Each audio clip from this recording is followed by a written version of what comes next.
Welcome to Policy on Demand's Week in Review. I'm Janice Mays. What would you tell clients are your takeaways from this week?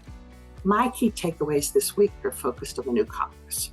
The first bill passed by the House this week would repeal $71 billion of the $80 billion in additional appropriations funding. The Senate will not act on that bill.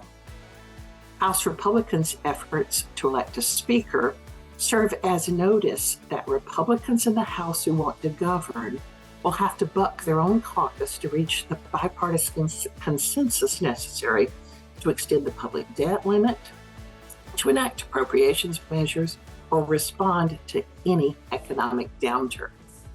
Third, House Republicans have chosen Jason Smith of Missouri as the new chair of the Ways and Means Committee.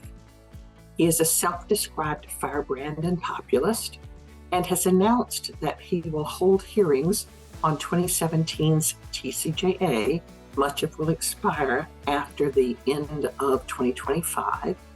He will reconsider tax benefits for, quote, woke corporations, and question whether to continue tax benefits for corporations that have shed their identity in favor of a relationship with China.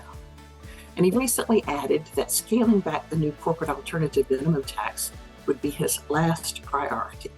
And lastly, House Republicans nominated 10 new members to the Committee on Ways and Means.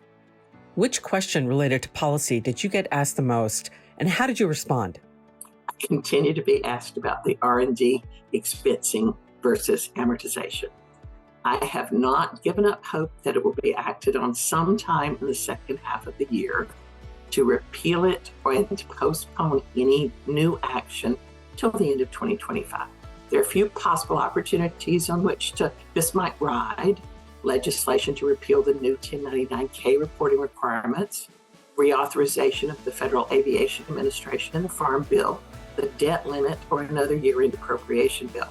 The coalition is working to get the repeal bill reintroduced and will try for at least a 4-year repeal going back to January 1, 2022. Congressional Democrats do still want concurrent action on the child tax credit. Where should companies focus their attention in the coming week? It's important for the business community to help educate this Congress on taxes.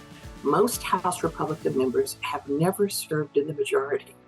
During these 2 years, both political parties will develop their priorities for action in 2025. If business is not at the table now, it certainly will be on the menu then.